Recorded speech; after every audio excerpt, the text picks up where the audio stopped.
Buenos días, mis queridos hermanos. Le ruego a nuestro Dios que nos envíe su Espíritu, que nos capacite para poder entender su verdad, su realidad, su perspectiva. Hoy vamos a tratar lo que resta de este tema, el diluvio, y trataremos de entender el carácter de Dios, la obra de Dios, tratando de profundizar un poco más. Como os dije, este tema era un tema que no me encantó demasiado para exponerlo, porque cuando lo lees de superficie y no profundizas lo suficiente, puedes quedarte con conclusiones que en realidad son erróneas. Y hoy vamos a tratar de entender sobre esta realidad. Sin embargo, vamos a empezar con un texto que es un texto fundamental. Lo hemos tratado en multitud de ocasiones, pero en esta ocasión no es para menos. Y como en la reflexión anterior os hablé de la distinción entre Jesús y Cristo, necesitamos entender las obras de Jesús, las obras de Cristo, profundizando un poco. No voy a pretender, es un tema precioso, vale la pena estudiarlo. En muchas ocasiones hemos encontrado textos y seguramente encontraremos textos aplicando este principio, ¿verdad? Comprendiendo claramente quién es Jesús, quién es Cristo, cuál es la obra de Jesús, cuál es la obra de Cristo, y de este modo poder profundizar y comprender mejor el Evangelio. Sin embargo, hoy voy a traer a modo regalo, ¿verdad? No está del todo fuera del tema. ¿Por qué? Porque en la primera parte del diluvio vimos del carácter del hombre, cómo se desarrolla separado de Dios y cómo está unido a Dios, ¿verdad? Permitiéndole a Dios que obre en su vida. Bien, pues hoy vamos a tratar de entender un poquito este asunto para luego entrar de nuevo en nuestro tema. Bien, para no perder más tiempo, porque como ya os lo dije, es bastante largo y esta parte tampoco va a ser corta, así que mi consejo es: pónganse cómodos, tengan algún líquido cerca, porque nos va a costar, ¿verdad? Pero creo, en mi humilde opinión, yo me he tomado el día libre por esto, porque es que con temas así no se puede ir corriendo. Si vamos corriendo, nos costará entender, perdón. Entonces, vamos a entrar en nuestro tema y vamos a tratar de entender, empezando por lo que acabo de deciros, ¿verdad? Entonces, tenemos un texto que yo dije, este es el texto de oro sin el cual difícilmente comprenderemos el Evangelio. Hay unos cuantos textos de oro a lo largo del tiempo, creo que hay 2 o 3 que os he subrayado. Guardadlos para que los tengáis presentes y que podáis entender el Evangelio. Pues hoy vamos a volver a este texto de oro tratando de profundizar un poquito más para poder entender quién es Jesús, quién es Cristo, ¿verdad? Y cuál es la obra de Cristo o Jesucristo con el hombre. Bien, este es el texto del deseo a todas las gentes. En esta ocasión he hecho una traducción del deseo a todas las gentes, pero del inglés. Siempre, como os dije, siempre me gusta ir al inglés porque hay detalles, hay cosas que siempre se entienden mucho mejor desde el origen, ¿verdad? Por lo tanto, capítulo 16, en su templo, y el párrafo de oro, en realidad son 2 párrafos en inglés, son 2 párrafos en español, están juntados en uno solo, pero es lo mismo, ¿verdad? Por lo tanto, dice lo siguiente: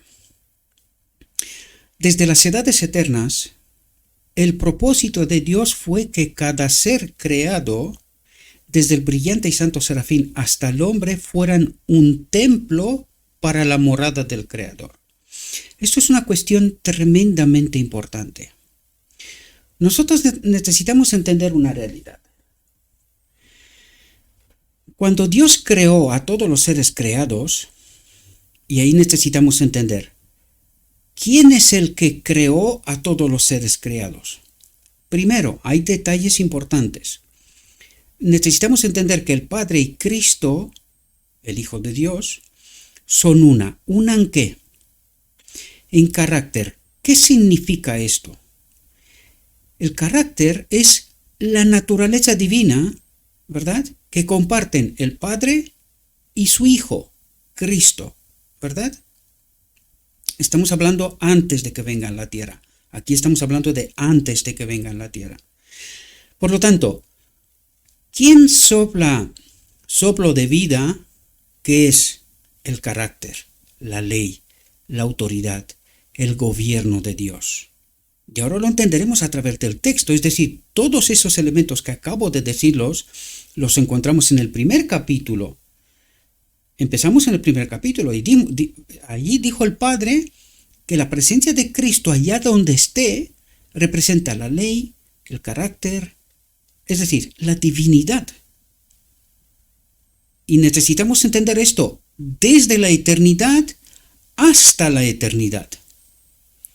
Y cuando entiendes este principio, y también entiendes cuando Cristo se despoja de su naturaleza divina, uno igual a Dios, y Dios se queda único en su especie en el universo, y luego vemos al hombre Jesús, en el cual se pone la naturaleza divina de la cual se despojó Cristo, el Espíritu Santo, ahí podemos entender mejor las dos naturalezas del hombre Jesucristo. Jesús, naturaleza humana, Cristo, naturaleza divina. Ahora bien, antes de que esto ocurra, antes de que Jesús venga a la tierra, que sea el hombre Jesús, naturaleza humana, ¿qué espíritu habitan todos los seres creados? Este Espíritu Santo, porque aquí nos habla fijaos, desde las edades eternas, el propósito de Dios fue que cada ser creado, desde el brillante y santo serafín hasta el hombre, fuera un templo para la morada del Creador, para que el Espíritu de Dios habite en ellos. La naturaleza divina de Dios, del Padre y de Cristo, habite en ellos. Antes de que Cristo se convierta en el hombre Jesucristo. Y este es el Espíritu Santo. Es decir, el Espíritu de Dios, del Padre y de Cristo, habita en cada templo, cada ser creado, desde la eternidad hasta la eternidad. Cuando entendemos este principio, luego podemos entender qué es lo que ocurre con nosotros. Y esto trata de explicarnos a continuación. Fijaos lo que dice. A causa del pecado, el pecado, uno solo. ¿Cuál es este pecado? La desconfianza. La desconfianza, queridos. Es decir, Adán dejó de confiar en Dios. Creyó las palabras del enemigo y confió en él, creyendo que Dios le esconde algo, que hay algo más que no se le ha dicho, que él no ha experimentado, que desconoce, y que en realidad él puede ser como Dios, porque esa es la mentira del enemigo, ¿verdad? Por lo tanto, ¿cuál es ese pecado? Desconfianza. ¿Y qué nos pide el Evangelio? ¿Qué nos dice que es la vida eterna? Que te conozcan a ti, que te conozcan, que tengan confianza contigo, que te conozcan. Es la vida eterna. ¿Y qué pasó en Edén? Pues Adán, el hombre, desconfió de Dios. Dejó de creer a Dios. ¿Verdad? Por lo tanto, ¿cuál es este pecado? Separación de Dios. Se separó de Dios por la desconfianza. Dejó de creer, por lo tanto. Y lo necesitaremos entender y ahora lo explicará, ¿verdad? Dice, a causa del pecado, a causa de la desconfianza, la humanidad representada por Adán, ¿verdad? La humanidad dejó de ser un templo para Dios. Es decir, el Espíritu de Dios no pudo habitar en el hombre Adán, porque desconfió de él. Por lo tanto, Dios no entra por la fuerza. ¿Comprendemos? Dice, oscurecido y contaminado por el mal. ¿Qué es el mal? ¿De qué hablamos en la primera parte? La no presencia de Dios, ¿qué hace? El caos. Pero en este caso vemos solo degradación. ¿Por qué? Porque Dios no se separa por completo del hombre. Porque el Cordero de Dios, desde la fundación del mundo, Cristo se convierte en Jesús y en la encarnación paga el precio. Uno igual a Dios se convierte en uno igual al hombre. Jesús se convierte en hombre. Cristo deja de ser uno igual a Dios, se convierte en Jesús. Este Espíritu, este Cristo, la naturaleza divina de Dios, uno con Dios, ¿verdad? Se queda en el Padre, no deja de existir esta personalidad, pero en este Jesús se pone ¿qué? El Espíritu del Padre, ¿verdad? Esta personalidad de Cristo, de este uno igual a Dios, que también es el Padre, porque no se separan. El Padre y Cristo son una, ¿verdad? Por lo tanto, este Espíritu, Cristo, se coloca en el hombre Jesús. ¿Y se convierte en qué? En Jesucristo. El hombre, Jesús, naturaleza humana, Cristo, naturaleza divina. Dos naturalezas. Y recuerden, esto no es ninguna excepción. Esto pasa con el hombre. ¿Qué nos contó aquí? A causa del pecado, la humanidad dejó de ser un templo de Dios. La naturaleza divina de Dios, el soplo de vida que estaba en el hombre, la naturaleza divina de Dios se separa del hombre. ¿Y qué ocurre en el hombre Jesucristo? En el hombre, que nos lo explicará a continuación, ¿verdad? En el hombre, en la humanidad, porque Adán representaba la humanidad. En el hombre Jesús, la humanidad, se coloca ¿qué? El Espíritu de Dios, este soplo de vida, esta naturaleza divina que Adán perdió. ¿Comprendéis? Pues en el hombre Jesús se coloca la naturaleza divina. En la humanidad, representada por Jesús, se une de nuevo a la divinidad. Y fijaos que lo que os cuento no son cuentos. Vamos a entender el texto, ¿verdad? Fijaos lo que dice. A causa del pecado la humanidad dejó de ser un templo de Dios, se separó del Espíritu de Dios, ¿verdad? Por la elección de Adán.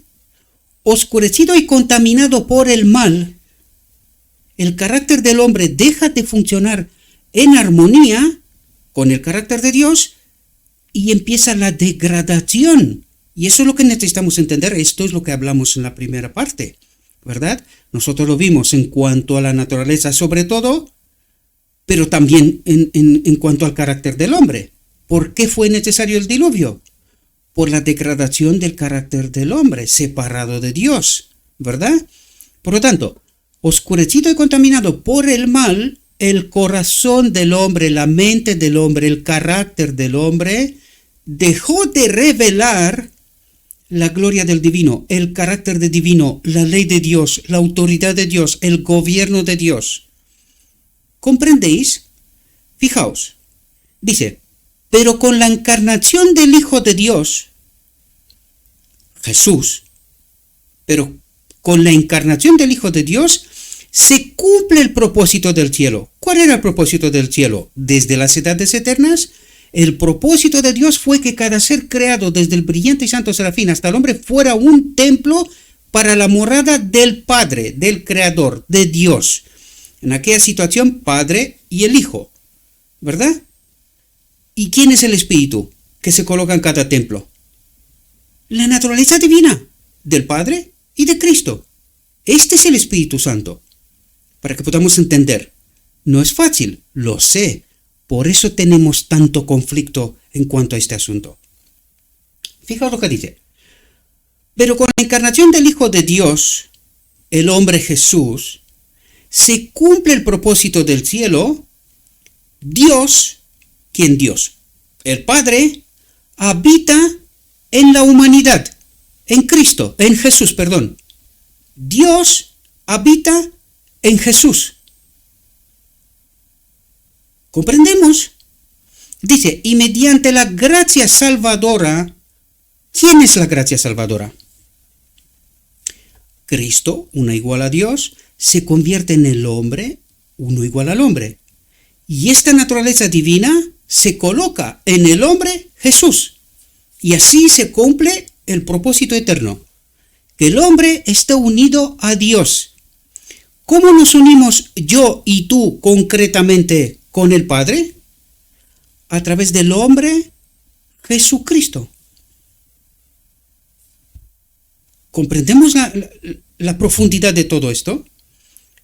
Y dice, y mediante la gracia salvadora, el sacrificio de Cristo y del hombre Jesús, porque el sacrificio empieza, uno igual a Dios se convierte en uno igual al hombre, y este hombre, Adán, el segundo Adán, va demostrando que sí es posible guardar la ley, lo que el enemigo dijo que no era posible. ¿Y cómo demuestra esto? Pues obedece hasta la muerte, hasta la cruz, obedece. ¿Y con esto qué hace? Recupera el dominio perdido del primer Adán. Recupera el dominio perdido del primer Adán. ¿Dónde? En la cruz. Y se reserva el derecho de enviar su espíritu, porque eso es lo que vemos en Pentecostés.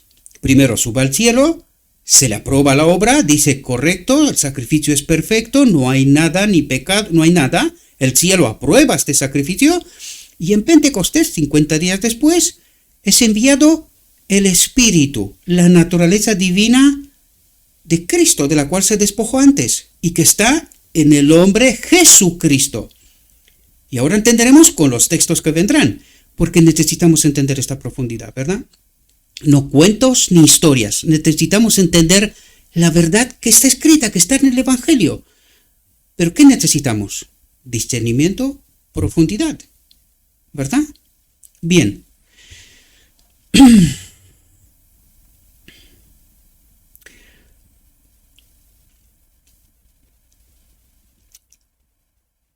Pero con la encarnación del Hijo de Dios se cumple el propósito del cielo, Dios habita en la humanidad y mediante la gracia salvadora, el corazón, la mente del hombre, vuelve a ser su templo. Primero, el ejemplo, el modelo, el corazón, la mente del hombre, Jesús, primero, y yo, si me gusta la mente de Jesús, me gusta el carácter de Jesús, me gusta cómo se manifiesta Dios en el hombre Jesús, yo, uniéndome a Jesús, a Jesucristo, soy partícipe de esta naturaleza. Hasta la boda del Cordero, donde en la boda del Cordero estamos unidos ¿con quién? Con el Padre de nuevo. ¿Comprendemos toda la obra completa? El corazón, la mente del hombre, el carácter del hombre, vuelve a ser su templo. Dice, el Señor a quien buscáis, ahora nos habla de cómo ocurre esto. Nos habla de la boda del Cordero, ¿verdad? Y dice, el Señor a quien buscáis, vendrá súbitamente a su templo, súbitamente, de una vez, con todos. ¿Cuándo? Al final del día de la expiación, cuando ocurre la boda del Cordero. ¿Y qué ocurre en la boda del Cordero? La tierra es unida de nuevo al reino de Dios, al Padre. Y el hombre es unido de nuevo, a través de Cristo siempre, con el Padre. Es decir, la tierra será llevada de nuevo al reino de Dios. Eso es lo que ocurre en la boda del Cordero. Se restaura la autoridad, la ley, el gobierno de Dios, ¿verdad? Dice, el Señor a quien buscáis, vendrá súbitamente a su templo. El mensajero del pacto. ¿Quién es el mensajero del pacto? Cristo. El pacto es eterno, desde la eternidad hasta la eternidad. ¿Cuál es ese pacto? Desde las edades eternas, el propósito de Dios fue que cada ser creado desde el brillante y santo serafín hasta el hombre fuera un templo para la morada del Creador. ¿Quién es el Creador? El Padre y Cristo. ¿Comprendemos? Pues el mensajero del pacto es la naturaleza divina, Cristo, que será colocado de nuevo en este templo y nos une con el Padre, ¿verdad? Dice, he aquí que vendrá, dice el Señor de los ejércitos, pero ¿quién podrá resistir el día de su venida sin este pacto? ¿Y quién estará en pie cuando Él aparezca? Porque Él es como fuego de refinador y como jabón de Batán, y se sentará como refinador y purificador de plata, y purificará a los hijos de Levi, nosotros, y los purificará como el oro y la plata, antes de este día. Eso es lo que trata de explicarnos, ¿verdad? Bien, el siguiente párrafo, para que podamos entender todo lo que trato de explicaros. Dice, ¿no sabéis que sois el templo de Dios? Y que el Espíritu de Dios, la naturaleza divina de Dios, habita en vosotros. ¿Tiene el hombre dos naturalezas? ¿Cómo fue creado Adán? Barro, naturaleza humana, barro, en el cual pone el Espíritu, naturaleza divina. ¿Y qué es el hombre? Tiene dos naturalezas. Por eso el hombre, la carne, el hombre, muere si no está pegado ¿a qué? A la naturaleza divina, al Espíritu de Dios. ¿Ocurre esto en Cristo? ¿Quién es Jesús? El hombre. ¿Y en el hombre Jesús qué se puso? La naturaleza divina, la presencia del Padre. Cristo. Uno igual a Dios. No es fácil entender, pero ahora lo entendemos mejor. ¿Entendéis mejor, verdad? Dice, si alguno profana el templo de Dios, este templo, Dios lo destruirá. Dios no estará en él. Por lo tanto, ¿qué pasará? Desaparecerá. Lo destruirá. Eso es lo que es. Y tenemos que entender el lenguaje del cielo, ¿verdad? Dice, Dios lo destruirá. No destruye Dios nada. Simplemente no estar en este templo. ¿Qué ocurre? El caos. Desaparece. ¿Verdad? Dice, porque el templo de Dios es santo y vosotros sois el templo. ¿Comprendemos? ¿Ocurre esto en el hombre Cristo Jesús? ¿Es Cristo un templo? Pues ¿qué dijo Cristo? No soy yo el que hace estas obras. El Padre que habita en mí, la naturaleza de Dios, el Espíritu de Dios que habita en mí. ¿Comprendemos? Dice, ningún hombre puede por sí mismo echar fuera la multitud de maldad que se ha apoderado del corazón. ¿Y por qué se ha apoderado del corazón?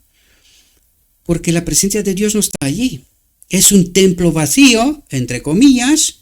El Evangelio nos dice que los espíritus malignos ocupan este corazón. No se queda vacío, ¿verdad? Dice, atentos, solo Cristo, solo el Espíritu de Dios, solo Cristo, la naturaleza divina, puede limpiar el templo del alma. Y vamos a profundizar todavía más para que podamos entender quién es Cristo. Porque aquí no dice solo Jesús. No nos equivoquemos. Solo Cristo, la naturaleza divina, el Espíritu de Dios, puede limpiar el templo del alma. ¿Cuál es la obra de Cristo? Porque sabemos que el hombre Jesús está en el santuario celestial, en la presencia de Dios. ¿Y quién obra aquí? La naturaleza divina. Solo Cristo. Solo Cristo puede limpiar el templo del alma. Esto lo demostraremos con textos de la Biblia a continuación. Pero necesitamos entender la distinción. ¿Quién es Jesús y quién es Cristo? Son una, pero son dos naturalezas. ¿Comprendemos? Solo Cristo puede limpiar el templo del alma. Pero Él no forzará la entrada. ¿Por qué no forzará la entrada? Porque yo necesito entender el conflicto. Yo necesito, como Adán se equivocó, desconfió de Dios, pues yo ahora necesito conocer a Dios. Esta es la vida eterna, que te conozcan a ti. ¿Cómo? A través del hombre Cristo Jesús. o de Jesucristo si queréis, ¿verdad? ¿Y cómo se da a conocer el hombre Jesucristo? ¿Quién es el Evangelio? ¿Qué propósito tiene? Revelar la gloria de Dios. La pregunta intrínseca aquí es, ¿queréis estar unidos al Padre? ¿Confiáis en Él? ¿Entendéis que sin su presencia no hay orden, no hay ley, no hay autoridad, no hay gobierno de Dios, no hay reino de los cielos? ¿Queréis confiar en Él? Esta es la invitación del Evangelio, queridos. Necesitamos entender lo que Adán no entendió del todo. Desconfió de Dios. Pues nosotros ahora estamos experimentando el otro lado de lo que es amor, para que desde esta posición podamos entender a través de la obra de nuestro hermano mayor, Jesucristo, si queremos confiar en el carácter de Dios, en sus obras. Dice, he aquí que yo estoy a la puerta y llamo. Si alguno oye mi voz y abre la puerta, entraré en él. Entraré en él, en su templo, ¿verdad? Dice, vendrá no solo por un día, no solo en el día de la expiación una vez. ¿Por qué dice esto? Porque los israelitas empezaba el día de la expiación, un día, se terminaba el día de la expiación y vuelta al año, desde el principio. Pues Cristo dice, no vendré solo por un día, en este día concreto del día de la expiación. No, vendré para toda la eternidad si confiáis en mí. Dice, porque dice, habitaré en ellos y andaré en ellos, y ellos serán mi pueblo, someterán nuestras iniquidades. ¿Cuándo? En toda la eternidad. Es decir, pondrá orden en nuestra mente, en nuestro carácter. ¿Qué revela el santuario? ¿Qué representa el lugar santísimo? Nuestra mente. ¿Y qué es lo que hay allí? La vara de Aarón, la maná, que representan a Cristo, sus dos personalidades, el espíritu, la maná, la carne, y las tablas de la ley, que representan ¿qué? El carácter de Dios, del Padre. Esto representa la mente, pues Él pondrá orden, su autoridad. ¿Y qué significa esto? Someterá nuestras iniquidades. No volveremos a pecar nunca, no volveremos a separarnos nunca de Él, ¿verdad? Porque pecado, ¿qué es? Consecuencia de estar separados de su carácter, de su ley, de su autoridad, de su presencia, ¿verdad? Someterá nuestras iniquidades y arrojará todos sus pecados a las profundidades del mar. Es decir, cuando somete nuestra mente, arrojará la consecuencia, todos sus pecados, en las profundidades del mar.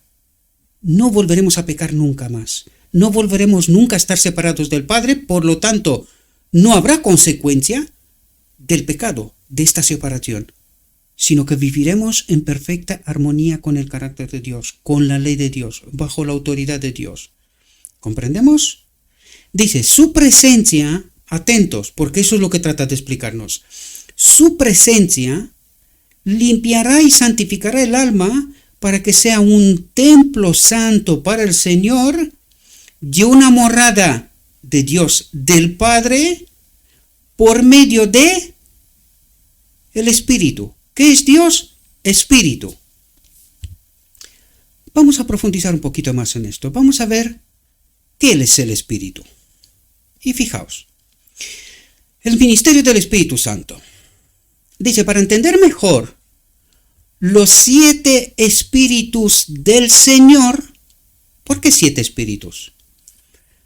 Pues cuando nos vamos al santuario, en el lugar santo, vemos en el lado derecho una mesa rodeadas por 2 coronas, una dentro de otra, y las dos filas de 6 panes que representan las tribus de Israel, 6 en un lado, 6 en el otro lado, ¿verdad? Representan las tribus de Israel. ¿Y las dos coronas qué representan? Al Padre y al Hijo. El Hijo sometido al Padre, en obediencia al Padre. Eso es lo que vemos. Bien, y enfrente, un candelabro con 7 brazos. ¿Que representa a quién? Al Espíritu Santo. Los 7 espíritus del Señor. Este es un tema que os hago invitación, un reto. Busquen textos a través de las Escrituras con respecto a los 7 brazos, 7 espíritus del Señor. Porque ese es un tema precioso para estudiar. No me voy a meter en esto porque esto da para largo, pero os reto a este estudio para entender las obras de los 7 espíritus del Señor. ¿Qué Señor? Ahora lo veremos. Dice, para entender mejor los 7 espíritus del Señor, primero necesitamos conocer mejor al Espíritu Santo. Dice, lo primero que tenemos que aprender es que el Espíritu Santo es una persona, pero no es separada. Ahora lo entenderemos. Es una persona, pero no es separada. Dice, yo puse entre corchetes, la naturaleza divina de Cristo y del Padre. ¿Por qué? Porque Cristo y el Padre son una. La naturaleza divina, una en el carácter, ¿verdad? Y en personalidad, son una. Pero Cristo ha dejado de ser este uno igual a Dios y se ha convertido en uno igual al hombre. Y en este hombre, en Jesús, se ha colocado este espíritu, porque Él es un ser humano y sin este espíritu no puede haber vida. ¿Verdad? Él es el segundo Adán. Ahora. Por lo tanto, dice, y para que entendamos esto, tenemos un texto. Un texto que es de Mateo 28, del 18 al 20. Y vamos a entender. Y fijaos lo que dice. Y Jesús, ¿quién es Jesús? El hombre. Y Jesús se acercó y les habló diciendo, toda potestad me es dada en el cielo y en la tierra. ¿A quién? A Jesús. Al hombre. Al hombre, toda potestad me es dada en el cielo y en la tierra. Por tanto, id y haced discípulos a todas las naciones, bautizándolos en el nombre del Padre, del Hijo y del Espíritu Santo, de las dos naturalezas. Ahora entenderemos. Y dice, enseñándoles que guarden todas las cosas que os he mandado. Y dice, y he aquí, atentos, ¿quién es Cristo? Y he aquí, yo estoy con vosotros todos los días. ¿Cómo está con nosotros todos los días? Por la naturaleza divina, de la cual se despojó en la encarnación. ¿Y cuál es parte de su naturaleza? Cristo, ¿verdad? Dice, y he aquí yo estoy con vosotros todos los días hasta el fin del mundo. Amén.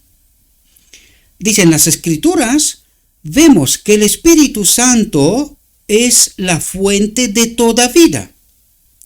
Pero ya os dije antes, ¿quién es el Espíritu Santo? La naturaleza divina de Cristo, uno igual a Dios, y del Padre. ¿Comprendemos? Y esto representa la ley, la autoridad, el carácter, el gobierno de Dios. Está en el primer capítulo, lo dice el Padre. No tengo que inventarme nada, simplemente os recuerdo lo que ya hemos estudiado. Y podemos entender esto, dice, en las Escrituras vemos que el Espíritu Santo es la fuente de toda vida. ¿Cuál es su obra? Porque el Espíritu Santo es Cristo, la naturaleza divina, ¿verdad? El Espíritu Santo es la fuente de toda vida. ¿Cuál es su obra? Da regalos intelectuales, pone textos, Salmos, Job, Génesis, lo tenéis en la pantalla, buscad por favor, ¿vale? Y da regalos intelectuales, nos enseña, nos llama para entrar en acción, nos guía, hace intervenciones directas en nuestras vidas, nos ama o ama a su prójimo también, sufre, contiende con los hombres, tiene voluntad propia, es la naturaleza divina de Cristo, tiene voluntad propia, por eso decimos que Espíritu Santo es una persona, pero es independiente de Jesús. No, es la naturaleza divina de Jesús. Y es el hombre, Jesucristo. Por eso el Evangelio nos habla de Jesucristo. Cuando nos habla de Jesucristo, ¿de qué nos habla? Las dos naturalezas de Jesús. Y en la boda del Cordero, ¿qué vamos a tener nosotros? Dos naturalezas, la humana y la divina. Nos une con el Padre. Pasarán nosotros. Por eso necesitamos entender bien el Evangelio, porque necesitamos hacer esta elección. Queremos estar unidos al Padre, queremos que en nosotros pase lo mismo que en el hombre Jesucristo, que se ponga su espíritu en este templo. De esto se trata. Y Adán, cuando fue creado, tenía dos naturalezas. ¿De cuál naturaleza se separó en Edén? De la divina, de la gloria de Dios. ¿Y con qué se quedó? Con la humana. ¿Y por qué no murió? Por la gracia, por el Cordero de Dios sacrificado desde la fundación del mundo, ¿verdad? Y que de hecho ocurre en la encarnación, ¿verdad? Y se lleva hasta la cruz, quitándole el dominio y todo lo que ya os he explicado al enemigo de Dios, vencerlo por completo. Y la pregunta que queda en el aire es, ¿queremos nosotros que pase con nosotros lo mismo que pasó con el hombre Jesucristo? ¿Que se ponga el Espíritu de Dios en este templo? Pues estamos invitados a la boda del Cordero. Por eso el Evangelio nos dice, todo está preparado. Venid, venid a la boda del Cordero, venid para poner mi Espíritu en vosotros, para que ocurra lo que leímos antes, el párrafo anterior, que Él sujete todas nuestras iniquidades y arroje el pecado en el mar, que desaparezca para siempre. Por lo tanto, ama, sufre, contiende con los hombres, tiene voluntad propia, nos da profecías, habla con autoridad. ¿A través de quién? De los que están sujetos a Él, profetas, ¿verdad? Mensajeros de Dios. Intercede por nosotros, intercede por nosotros. ¿Quién intercede por nosotros? Cristo. ¿Y quién es Cristo? En las Escrituras vemos que el Espíritu Santo es la fuente de toda vida. Intercede por nosotros. El Consolador. ¿Quién es? Cristo.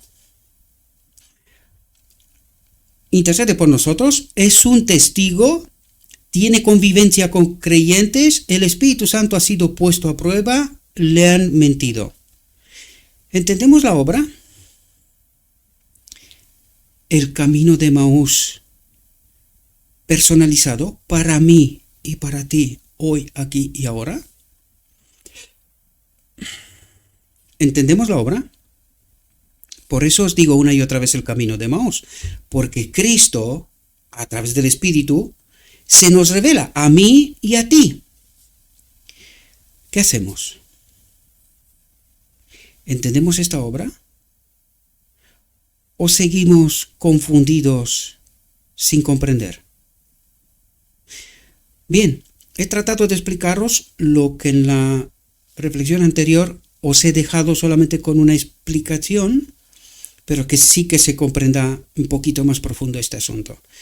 Espero que busquéis textos. Aquí en este ministerio no paramos de hablar. Cada vez que encontramos textos, resaltamos precisamente esta distinción de quién es Jesús, quién es Cristo, y que Jesús y Cristo, el hombre Jesucristo, Jesús y el Espíritu Santo son una persona. El hombre Jesucristo, con sus dos naturalezas. Por lo tanto, la naturaleza de Jesús divina, Cristo, hace toda esta obra hoy, aquí y ahora. ¿Por qué está la Odisea en idolatría? Porque no comprende esto. Y no os he hablado más que de lo que está escrito. No me he inventado ni una sola palabra. Todo está en lo que acabo de explicaros. Lo único que necesitamos es profundizar y tener discernimiento, entendimiento, para comprender lo que Dios nos dice. Y si no entendemos, por eso digo una y otra vez, por algunas razones, igual no nos acompaña el Espíritu, Cristo, mientras decimos servirle a Él. Recuéntele Carmel. Nosotros somos los servidores de Dios. Nosotros servimos a Dios. ¿Y a quién servían? A Baal. A Baal. Por eso no entendían. Ni siquiera cuando Dios se les reveló. Aún así no entendían. Y por eso digo yo, por alguna razón es de por qué no entendemos. Bien, otra vez va corriendo el tiempo. Bien, vamos a repasar el texto de inicio de la primera parte, porque necesitamos entender las obras de Dios, estos textos que no son tan fáciles de comprender, ¿verdad? Satanás trabaja también por medio de los elementos, ¿elementos de qué? De la naturaleza. El hombre está incluido en esta naturaleza para recoger su cosecha de almas no preparadas, que no entienden, ¿verdad? No están unidos a Dios para que tengan la vida eterna. Eso es lo que trato de explicar. Dice, el enemigo ha estudiado los secretos de los laboratorios de la naturaleza. Es decir, ha estudiado de cómo obra Dios, cómo se manifiesta Dios. Y él ha entendido que cuando Dios no está presente, ocurre algo. Lo que pasa es que no se ha dado cuenta hasta dónde. Por eso vimos en la primera parte que cuando ocurre el diluvio, temió por su vida. No se había dado cuenta hasta dónde la no presencia de Dios trae el caos.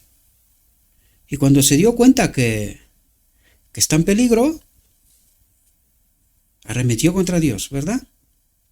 Pues esto ha estudiado él. Esto se ha dado cuenta. Y esto es lo que trata de hacer con el hombre. Que esté separado de Dios. Mientras está separado de Dios, está bajo su autoridad. Él puede hacer lo que quiera. De este modo cree que podrá preservar su vida durante mucho tiempo.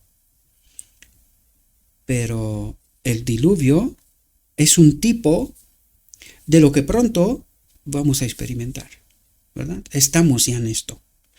Dice, estudiando los secretos de los laboratorios de la naturaleza y utiliza todo su poder para controlar los elementos hasta donde Dios lo permite. Dice, cuando se le permitió afligir a Job, con qué rapidez fueron barridos rebaños y manadas, siervos, casas, niños, sucediendo un problema a otro, como en un momento. Y esto revela que tiene poder.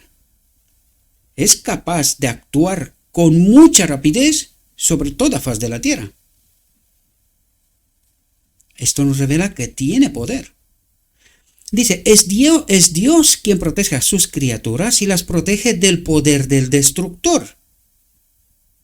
Es decir, mientras la tierra está sin la presencia de Dios, los que eligen estar unidos a Dios están bajo total protección. Eso es lo que trata de decir. Es Dios quien protege a sus criaturas, No quiere decir a toda la raza humana. ¿Por qué? Porque los otros les pertenecen al enemigo. ¿Y por qué no los mata? Porque es Dios hasta donde Dios lo permite. Es decir, Dios permite, pero no le da un acceso total. ¿Verdad? Pero el mundo, es Dios quien protege a sus criaturas, las protege del poder del destructor. Pero el mundo cristiano ha mostrado desprecio por la ley de Jehová, por el carácter de Dios, por su autoridad, ¿verdad? Y el Señor hará justamente lo que ha declarado que haría. Retiraría sus bendiciones de la tierra, su presencia. ¿Comprendéis? Retiraría sus bendiciones de la tierra, su presencia. Y quitará su cuidado protector a los que se rebelan contra su ley, contra su carácter, contra su presencia. ¿Entendemos?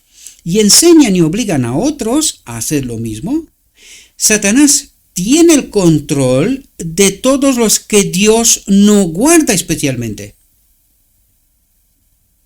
¿Dónde están los que no están bajo el amparo, la protección de Dios? Bajo el control de ¿Comprendéis? Pero aún así no están bajo el control total.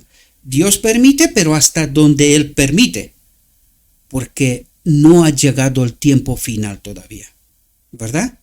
Dice, favorecerá y prosperará a algunos para promover sus propios designios y traerá problemas a otros e inducirá a los hombres a creer que es Dios quien los aflige. Perversión de carácter, ¿comprendéis?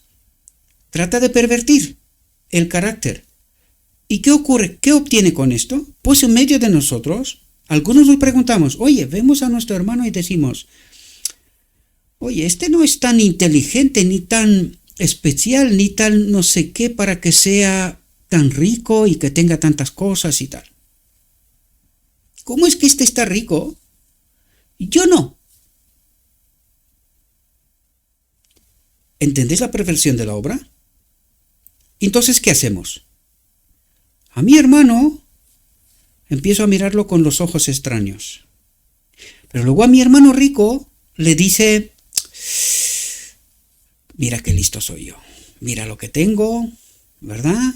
Mi trabajo, cómo he obtenido y tal. Y este desgraciado, pues igual no le funciona el cerebro. Parece listo, pero no lo es tanto. Porque míralo cómo está, pobre, desgraciado. Aunque le ayude, si total, si no le funciona el cerebro, pues ¿qué va a hacer? Va a perder, va a tirar el dinero, literalmente, porque no se entera. ¿Y qué es esto?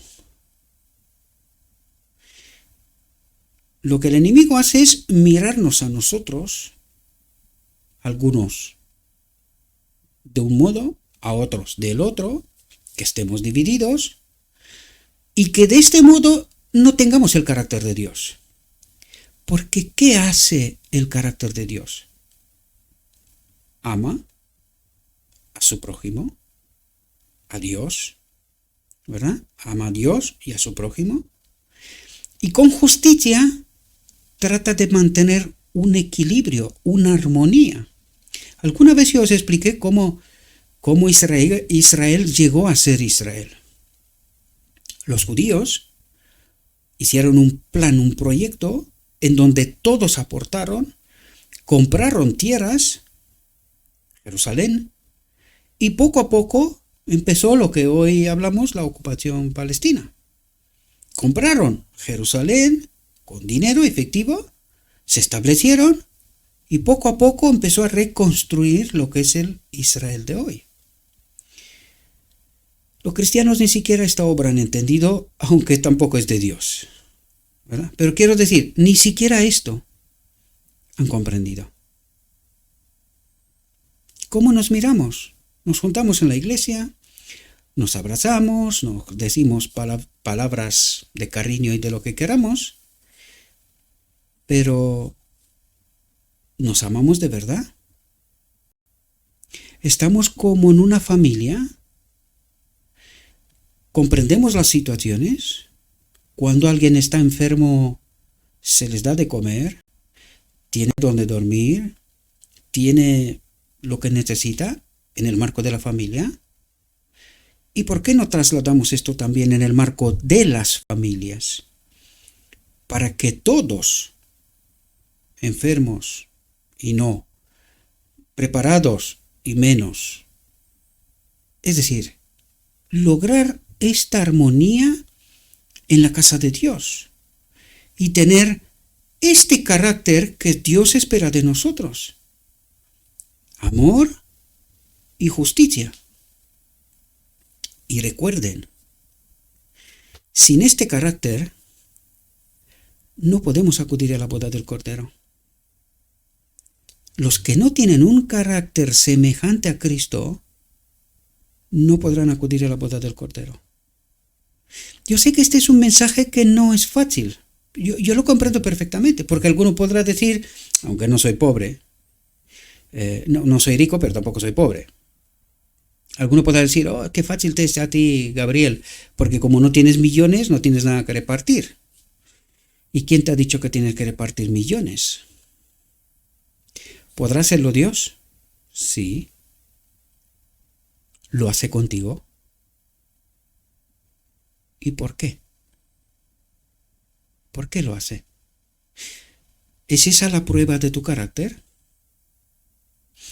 ¿Y qué te crees, que el pobre no tiene sus pruebas? ¿Es fácil ser pobre? ¿Es fácil no tener? ¿Es fácil ser señalado? ¿Esa no es prueba de carácter? Sí. No te creas tú que el enemigo no sabe cómo trabajar en un lado y en el otro para mantenernos divididos y cada uno creernos de una manera. De este modo no ver el verdadero reino de Dios, carácter de Dios, gobierno de Dios. Esa es la cuestión. Entremos en la segunda parte que nos queda. Noé, recuerden que Noé se había terminado el diluvio y llega a tierra seca, ¿verdad? Y dice, Noé no se olvidó de Dios que tan bondadosamente los había preservado, sino que inmediatamente erigió un altar y tomó de todo animal limpio y de toda ave limpia y ofreció holocaustos sobre el altar, mostrando su fe, atentos, en Cristo. Y fijaos lo que dice, su fe en Cristo, el gran sacrificio. ¿Quién murió en la cruz? Jesús. Su fe en Cristo, uno igual a Dios, el gran sacrificio. Y ahora queda la pregunta, ¿cuándo ocurrió? ¿Cuándo murió Dios? Porque Cristo, uno igual a Dios, la naturaleza divina, ahora es sujeta a Jesús. Por eso vemos el Evangelio nos habla de Jesús, la naturaleza humana, Cristo. ¿Comprendemos?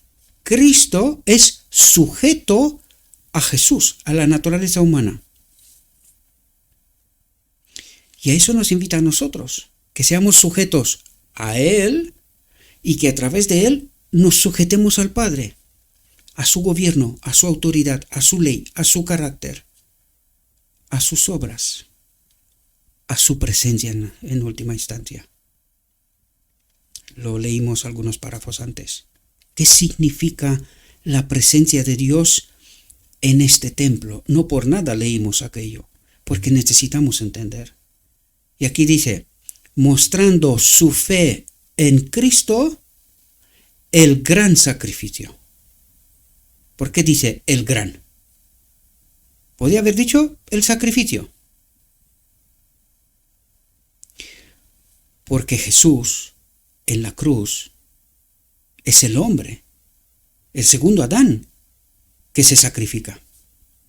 Por eso vemos el sacrificio para la expiación, empieza en la encarnación, con el gran sacrificio de Cristo, uno igual a Dios, y termina en la cruz con el sacrificio del segundo Adán, Jesús, que recupera el dominio del enemigo de Dios y se reserva el derecho de enviar al Espíritu en Pentecostés. Este Espíritu que ha de habitar en este templo, haciendo la obra que leímos el párrafo al inicio, que alguno podía pensar, esto está fuera de contexto. De ningún modo. De ningún modo. Trato de ayudaros a entender las profundidades del Evangelio, algo que cada vez que digo, que no vais a escuchar en otra parte, más que en este ministerio, os lo tomáis como que se me sale la vanidad por la boca, ¿no? Necesito que me expliquéis quién más os explica todo esto, tal como nos estamos explicando aquí en este ministerio. Necesito saber quién más. Tenemos un canal de Telegram. Entren, podéis entrar libremente y salir libremente, y podéis aportar textos y convencerme de que estoy equivocado. Hay libertad, queridos. Hay amor y hay justicia. Aprovechenla. Para eso está. mostrando su fe en Cristo, el gran sacrificio, y manifestando su gratitud a Dios por su maravillosa preservación.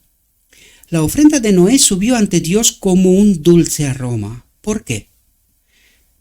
Porque Noé entendió la controversia, se sujetó y se sometió a la voluntad de Dios. Él aceptó la ofrenda, recuerden Abel y Caín. Dios aceptó la ofrenda y bendijo a Noé y a su familia. Aquí se enseña una lección a todos los que deben vivir en la tierra, que por cada manifestación de la misericordia y el amor de Dios hacia ellos, el primer acto de todos debe ser rendirle agradecimiento y adoración humilde. Pero cuidado, a este Dios, no a otro. No a otro. A este Dios, no a una Trinidad, ¿verdad? Y para que el hombre no se aterrorice con las nubes que se acumulan y las lluvias que caen, y esté en continuo temor, cuando digo Trinidad, porque me lo está diciendo, es que claro, estamos hablando de 3 personas, pero no entendemos las 2 personalidades de Jesucristo. Entonces, ¿cuántas personas de verdad hay? El Padre y Cristo con sus 2 naturalezas. ¿En dónde hay 3 dioses interdependientes? O como dicen los laudicenses hoy, el único Dios verdadero compuesto por 3 personas. ¿Así? ¿Cómo es esto? ¿Esto resulta del Evangelio? ¿O es un engaño? A esto hago referencia, ¿verdad? Y no trato de convencer a nadie, cada uno es libre de creer lo que quiera, pero que sepáis que también tenemos consecuencias para esto. ¿Y la ofrenda que nosotros traemos es agradable a Dios? ¿O será que es la ofrenda de Caín? Por eso no vemos la manifestación del carácter de Dios en medio de su pueblo hoy. Y por eso nos dice que la grandísima mayoría se perderá y solamente un pequeño remanente será salvo. Y la pregunta clave tiene que estar ahí en el medio. ¿Por qué? ¿Por qué un pequeño remanente comprende y Dios acepta su ofrenda y la grandísima mayoría no? Y todo tiene que ver con la adoración a Dios. Y esto pasó desde el Edén y podríamos decir desde el cielo. Por eso llamamos el conflicto del Armagedón la batalla por nuestra mente. ¿Cuál es nuestro Dios? ¿A quién adoramos? Porque vemos claramente, Noé no fue perfecto y muchos otros no fueron perfectos. Sin embargo, Dios aceptó sus ofrendas y los consideró como sus hijos. ¿Y los otros? ¿Cuál era su Dios? ¿Cuál era su adoración? ¿Y cuál era su carácter por consecuencia? El problema de Dios no es con el pecado, porque Dios comprende que separados de Él no podemos. El problema de Dios es, ¿entendéis por qué hago en lo que hago? ¿Entendéis mis obras? De eso se trata, ¿entendéis mis obras? Y si entendéis mis obras, ¿qué hacéis? Por eso está la boda del Cordero, porque necesitamos comprender el conflicto, hacer una elección. ¿A qué Dios queremos adorar? Ahí está la clave.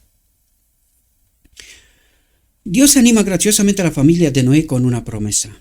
Y estableceré mi pacto con vosotros, no será más cortada toda carne por las aguas de un diluvio, ni habrá más diluvio que destruya la tierra. Y dijo Dios, esta es la señal del pacto que hago entre mí y vosotros y todo ser viviente que está con vosotros por perpetuas generaciones.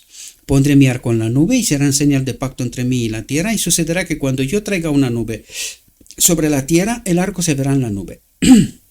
Y el arco estará en la nube, y yo lo miraré, para acordarme del pacto eterno entre Dios y todo ser viviente de toda carne que está sobre la tierra. ¡Qué condescendencia por parte de Dios! ¡Qué compasión por el hombre errante! Al colocar el hermoso y abrigado arco iris en las nubes, una señal del pacto del gran Dios con el hombre. Este arco iris debía demostrar a todas las generaciones que Dios destruyó a los habitantes de la tierra, es decir, Dios se separó de los habitantes de la tierra mediante un diluvio, a causa de su gran maldad. Y necesitamos entender cómo formula para que podamos entender consecuencias, principios que están detrás, que no están en la superficie. ¿Por qué vino el diluvio? Porque el hombre alcanzó un punto de no retorno. Entonces, ¿qué hace Dios? Se separa. Cuando se separa Dios, ¿qué ocurre? De esto se trata, queridos. Fue su designio que cuando los hijos de las generaciones posteriores vieran el arco en la nube y preguntaran la razón de este glorioso arco que abarcaba los cielos, que sus padres pudieran explicarles la destrucción del viejo mundo por un diluvio, porque los pueblos se entregaron a toda clase de maldades. ¿Por qué vino el diluvio? Porque los pueblos se entregaron a toda clase de maldades y Dios no pudo aguantar más y dejó de proteger. Le obligamos, le hemos torcido la mano. Y que las manos del Altísimo habían doblado el arco y lo habían colocado en las nubes como señal de que nunca más traería un diluvio de aguas sobre la tierra. Este símbolo en las nubes debía confirmar la creencia de todos y establecer su confianza en Dios, pues era una muestra de la misericordia y la bondad divinas para con el hombre, que aunque Dios había sido provocado a destruir la tierra, a separarse de la tierra por el diluvio, su misericordia seguía abarcando la tierra, es decir, no se apartó del todo, porque aquí no quedaría vida, ¿verdad? Dios dice que cuando mire el arco en la nube se acordará. No quiere que entendamos que jamás se olvidará, pero habla al hombre en su propio idioma para que el hombre lo entienda mejor. Y aquí cabe preguntarnos, ¿cuál sería el idioma del cielo?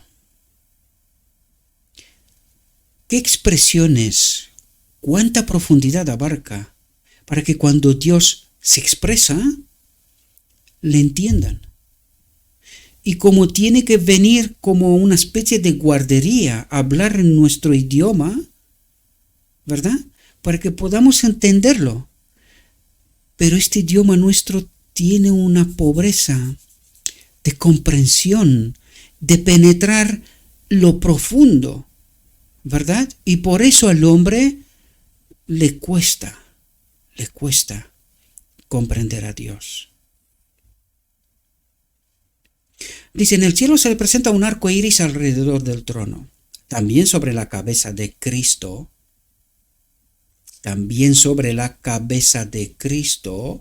como símbolo de la misericordia de Dios que abarca la tierra. Cuando el hombre, por su gran maldad, provoca la ira de Dios, la separación de Dios, Cristo, intercesor del hombre, ¿quién es el Espíritu Santo? Cristo, intercesor del hombre, aboga por él y señala el arco iris en la nube como evidencia de la gran misericordia y compasión de Dios por el hombre descarriado. Vuelvo a recalcar una vez más, los textos de inicios no los puse porque no tenía otra cosa que hacer, sino porque necesitamos entender los contextos. ¿Quién es el Consolador? ¿Quién intercede por nosotros? Es el hombre Jesucristo. ¿Pero quién está en la tierra? Cristo, su naturaleza divina. ¿Y quién está en el santuario? Jesús, el hombre, que no puede estar en todas partes. Solo a través de su naturaleza divina sí puede estar conmigo y contigo. También el arco iris sobre el trono y sobre su cabeza, emblema de la gloria y misericordia de Dios que descansa allí en beneficio del hombre arrepentido. Todas las especies de animales que Dios había creado se conservaron en el arca. Las especies confusas que Dios no creó, que eran el resultado de la amalgama, fueron destruidas por el diluvio. Aquí no tenemos dinosaurios. Y hay muchas teorías con respecto a esto, pero ¿serán el resultado de la amalgama? ¿Los dinosaurios? Las especies confusas que Dios no creó, que eran el resultado de la amalgama, fueron destruidas por el diluvio. Desde el diluvio ha habido amalgama entre el hombre y la bestia, como puede verse en las variedades casi infinitas de especies de animales y en ciertas razas de hombre. Esto es interesante, esta afirmación. Quizás, porque me está entrando la duda aquí, puede haber algún tipo de error de traducción. Desde el diluvio ha habido amalgama entre el hombre y la bestia.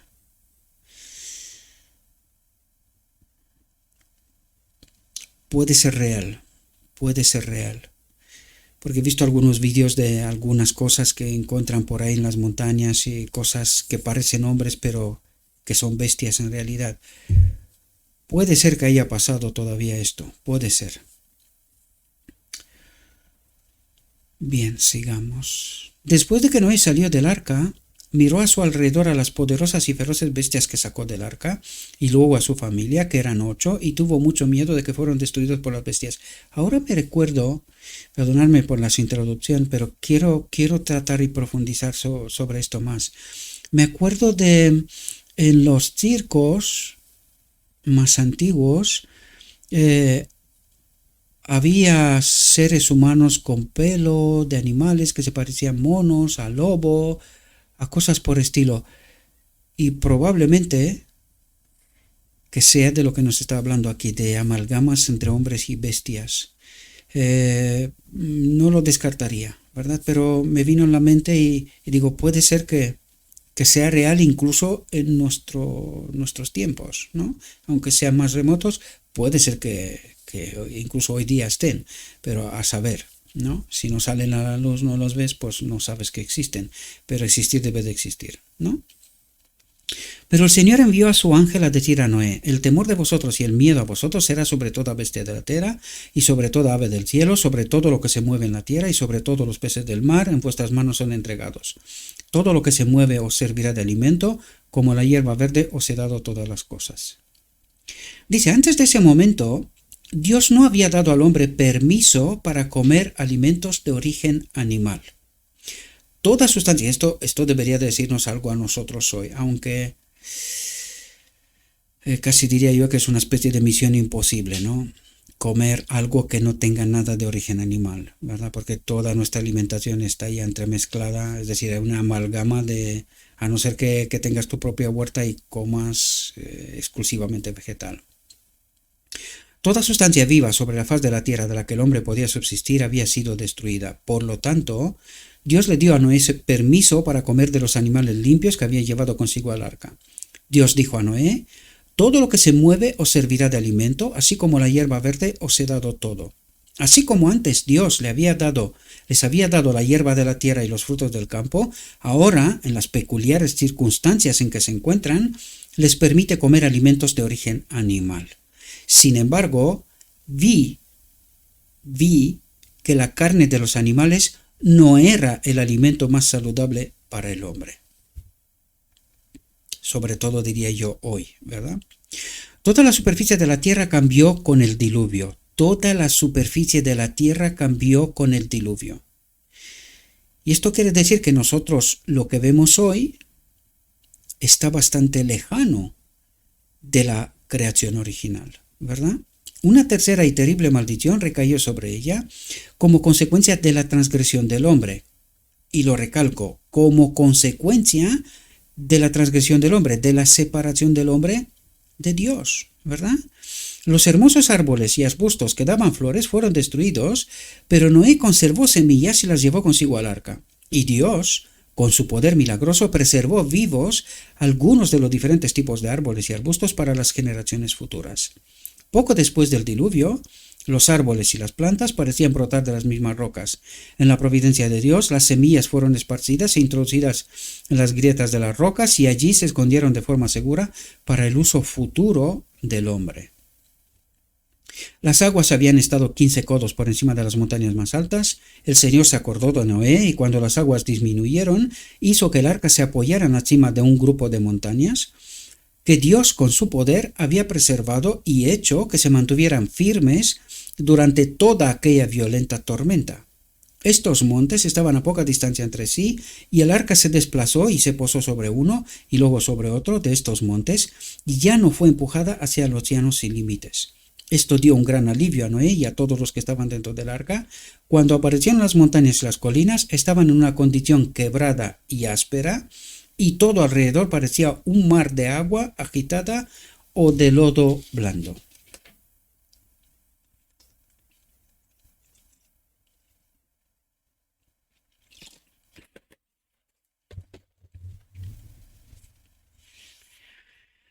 En el tiempo del diluvio la gente y también las bestias se reunieron en los puntos más altos de la tierra, y cuando las aguas regresaron de la tierra, los cuerpos muertos quedaron en las altas montañas y en las colinas, así como en las llanuras.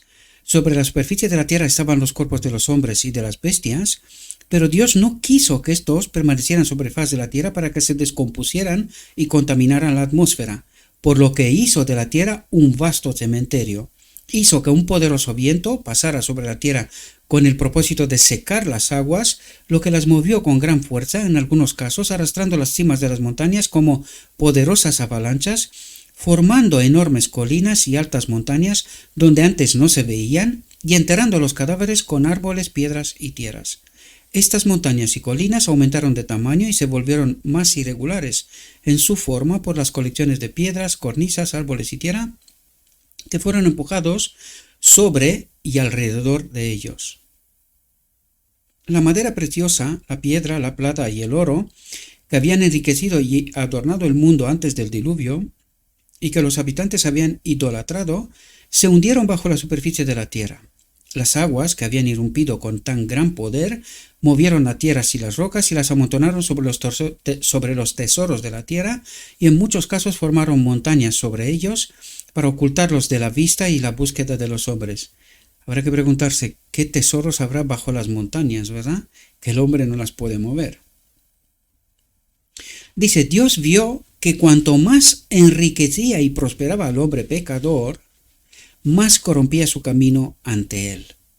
Estos tesoros, que deberían haber llevado al hombre a glorificar al generoso dador, habían sido adorados en lugar de Dios, mientras que el dador había sido rechazado. ¿Comprendemos la degradación del carácter? ¿Verdad? Perder de nuestra mente lo que significa la presencia de Dios, su cuidado protector, ¿verdad? Con nosotros personalmente y con la tierra también, con la creación en sí. Las hermosas montañas de forma regulares habían desaparecido. En algunas partes de la tierra que antes no se veían aparecieron piedras, salientes y rocas desgaradas. Donde había habido colinas y montañas, no se veían rastros de ellas. Donde había habido hermosas llanuras cubiertas de verdor y hermosas plantas, las colinas y montañas estaban formadas por piedras, árboles y tierra por encima de los cuerpos de los hombres y las bestias. Toda la superficie de la tierra presentaba una apariencia de desorden. Algunas partes de la tierra estaban más desfiguradas que otras. Donde antes habían estado los más ricos tesoros de oro, plata y piedras preciosas de la tierra, se veían las más pesadas marcas de la maldición. Y sobre los países que no estaban habitados y sobre aquellas partes de la tierra donde había habido el menor crimen, la maldición descansaba más levemente. Antes del diluvio había inmensos bosques, los árboles eran mucho más grandes que los que vemos ahora, eran de gran durabilidad, no conocían la decadencia durante cientos de años. En el momento del diluvio, estos bosques fueron arrancados o rotos y enterrados en la tierra.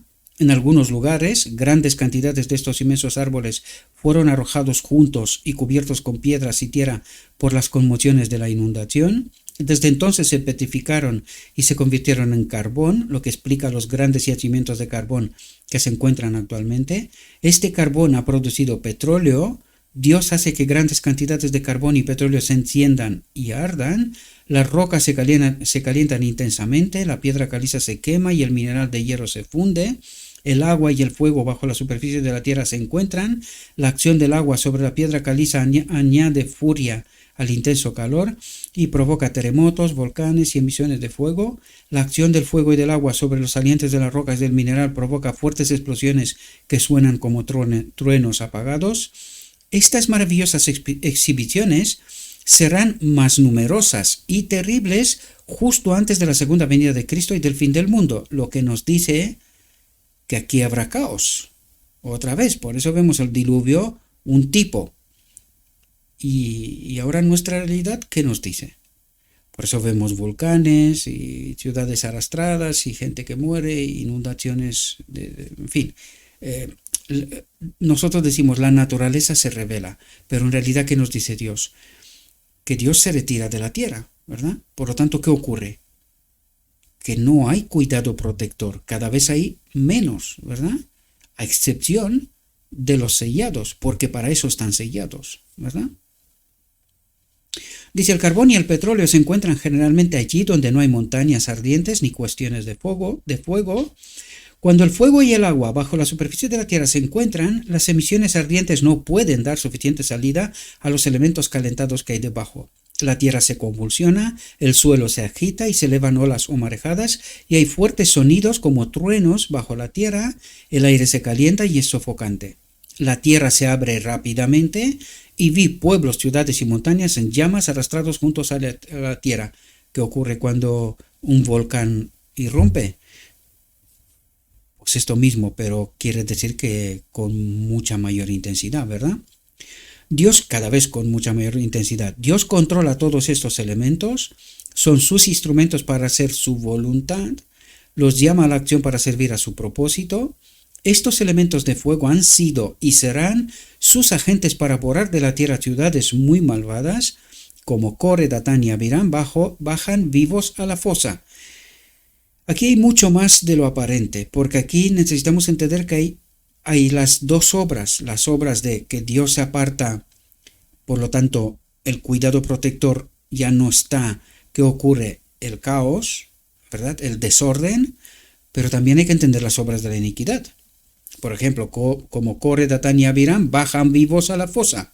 ¿Qué ocurre? Dios se aleja y ¿qué ocurre? Pues hay una obra ahí de la iniquidad, ¿verdad?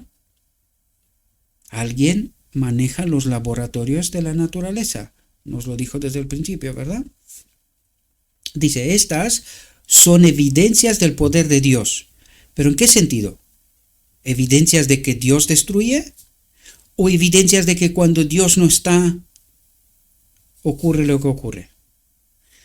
Hay dos caras de la moneda y necesitamos entender una y la otra. Recuerden que Dios obra con justicia. Él no obra en contra de su propio carácter. Es que esto es una utopía, o sea, solamente nosotros podemos jugar a esto. Pero con Dios no. No, Él no obra en contra de sí mismo. Esto es utópico, es una locura. Lo que digo yo es una locura. Solo nosotros podemos creer que esto es posible. Pero en el reino de Dios no es así. No es así, ¿verdad? Aquellos que han contemplado estas montañas ardientes derramando fuego y llamas, de una gran cantidad de mineral derretido, secando los ríos y haciéndolos desaparecer, han sido golpeados con terror ante la grandeza de la escena, se han llenado de temor como si estuvieran contemplando el poder infinito de Dios. Dice, estas manifestaciones llevan las marcas especiales del poder de Dios, es decir, revela que cuando Dios no está presente, ¿qué ocurre? Podríamos mirar los planetas que están en nuestro propio sistema solar. Están creadas ¿por quién? Por Dios. ¿Pero hay un cuidado protector especial allí? No, por eso no hay vida. Pero aquí sí. Entonces, ¿qué ocurre cuando Dios se aparta? ¿Pasa como las otras? ¿Verdad? Necesitamos entender más profundidad de todo esto, ¿verdad? Y no quedarnos solamente con la superficie.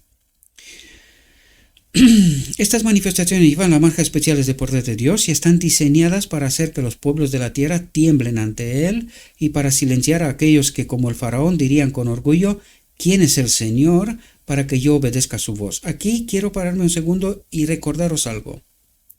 Una y otra vez nosotros leemos al final un texto. Hay mucha luz que comprender todavía.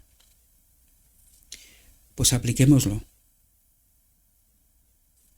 Dios aquí reveló cierta luz con el conocimiento que tenían en su momento. ¿Tenemos mayor conocimiento hoy? ¿Se ha revelado más Dios hasta hoy? En aquel momento apenas empezaban a volar algún avión. Hoy hemos salido al espacio. Tenemos satélites hasta bien lejos, ¿no? Al margen de nuestro sistema solar. Comprendemos más del universo. ¿Tenemos mayor luz para comprender lo que Dios realmente quiere decir? ¿O nos quedamos con la superficie?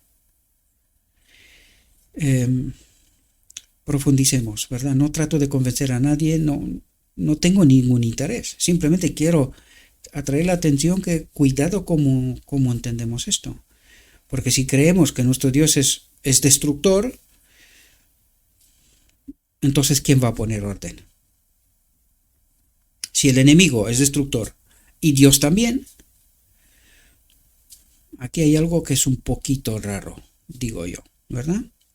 Isaías se refiere a estas exhibiciones del poder de Dios cuando exclama: oh, que rasgues los cielos, que desciendas, que los montes fluyan ante tu presencia, como cuando el fuego que se funde hace hervir las aguas, para dar a conocer tu nombre a tus adversarios, para que las naciones tiemblen ante tu presencia. Cuando hiciste estas cosas terribles que no esperábamos, descendiste, los montes fluyeron ante tu presencia. El Señor es lento para la ira y grande en poder, y no absolverá en absoluto a los impíos. El Señor tiene su camino en el torbellino y en la tormenta, y las nubes son el polvo de sus pies. Él reprende el mar y lo seca, y seca todos los ríos, languidece Basán y el Carmelo, languidece la flor del Líbano. Los montes tiemblan ante él, y las colinas se derriten, y la tierra se quema ante su presencia, y el mundo y todos los que lo habitan. ¿Quién podrá resistir ante su indignación? Ante el hecho de que él se separe de su creación y que aquí pase lo que pasa cuando Dios no está presente, ¿verdad? ¿Quién podrá resistir ante su indignación? ¿Y quién podrá soportar el ardor de su ira, de su separación? Su furia se derrama como fuego y las rocas son derivadas por él, ¿verdad? Dice: inclina tus cielos, Señor, y desciende, toca los montes y humearán, lanza un rayo y espárcelos, lanza tus flechas y destrúyelos. Los que están en la tierra serán testigos de maravillas más grandes que las que se han visto hasta ahora, un corto periodo antes de la venida de Cristo. Y recuerde, digo, antes de la venida de Cristo. ¿Cuándo ocurre la boda del Cordero? Antes la venida visible de Cristo. ¿Vale? Es decir, la boda del Cordero. Hago referencia a eso, en la boda del Cordero. Y mostraré maravillas arriba en el cielo y señales abajo en la tierra, sangre, fuego y vapor de humo. Y hubo voces, truenos y relámpagos, y hubo un gran terremoto, como no lo hubo desde que los hombres están sobre la tierra, un terremoto tan poderoso y tan grande, y toda isla huyó, y los montes no se encontraron, y cayó solo sobre los hombres un granizo del cielo, cada piedra del peso de un talento, y los hombres blasfemaron de Dios a causa de la plaga del granizo, porque su plaga fue muy grande. Esto ocurre antes de la venida visible de Cristo. Las plagas, ¿verdad? De Jesucristo, mejor dicho. Las entrañas de la tierra eran el arsenal del Señor, de donde sacó las armas que empleó en la destrucción del viejo mundo. Las aguas de las entrañas de la tierra brotaron y se unieron a las aguas del cielo para llevar a cabo la obra de destrucción. Desde el diluvio, Dios ha utilizado tanto el agua como el fuego en la tierra como sus agentes para destruir las ciudades impías. ¿Qué significa esto? Que el agua y el fuego, sin el orden que Dios trae destrucción. Cuando Dios deja de proteger, ¿qué ocurre? Eso es lo que ha tratado de explicarnos en toda esta reflexión en realidad. Por culpa de la maldad del hombre ocurre esto. ¿Pero por qué? Porque Dios se retira. Dios obedece. ¿No me queréis? Ok, me aparto y ya veréis. ¿Qué significa que yo no esté? Que viváis en un sitio donde mi orden, mi autoridad, mi gobierno, mi ley no está. Y es así como deberíamos de entender mi humilde opinión, ¿verdad? No trato de convencer a nadie. En el día del Señor, justo antes de la venida de Cristo, Dios enviará relámpagos desde el cielo en su ira, que se unirán al fuego en la tierra. Las montañas arderán como un horno y verterán terribles corrientes de lava, destruyendo jardines y campos, aldeas y ciudades. Y al verter su mineral fundido, rocas y lodo calentado en los ríos, los hará hervir como una olla y enviará enormes rocas y esparcirá sus fragmentos rotos sobre la tierra con indescriptible violencia. Ríos enteros se secarán. La tierra se convulsionará y habrá espantosas erupciones y terremotos por todas partes. Dios asolará a los malvados habitantes de la tierra hasta que sean destruidos de ella. Sean destruidos de la tierra. O sea, necesitamos profundizar, ¿verdad? Porque hay gemas sueltas en ciertos puntos donde nos dejan entender la verdad. Él utiliza un lenguaje.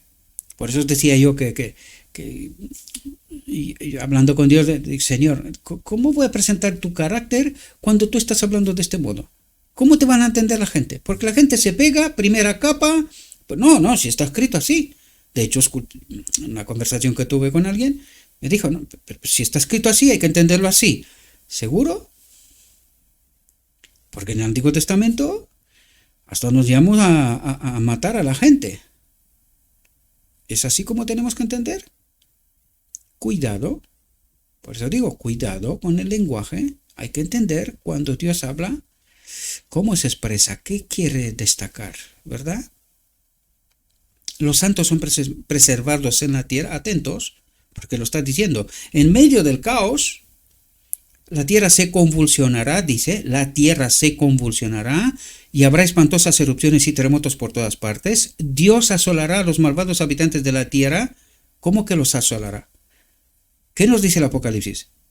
Que los ángeles de Dios se retiran, ¿verdad? Se retiran. ¿Y qué ocurre? La no presencia de Dios hace esto. ¿Y qué dice Dios? Dios asolará. ¿Por qué? Porque Él asume esta realidad. Él asume que se aparta, pero ¿por qué se aparta? ¿Porque quiere destruir o porque el hombre malvado le obliga a que haga esto? Sin embargo, fijaos, los santos son preservados en la tierra en medio de estas espantosas conmociones. ¿Y qué nos dice esto? Que el cuidado protector de Dios con sus hijos, su presencia, les preserva. ¿Y qué ocurre con el resto? Que no querrían la presencia de Dios. Necesitamos ver esa moneda con sus dos caras, queridos. Por eso he tratado de ayudaros a comprender esta realidad.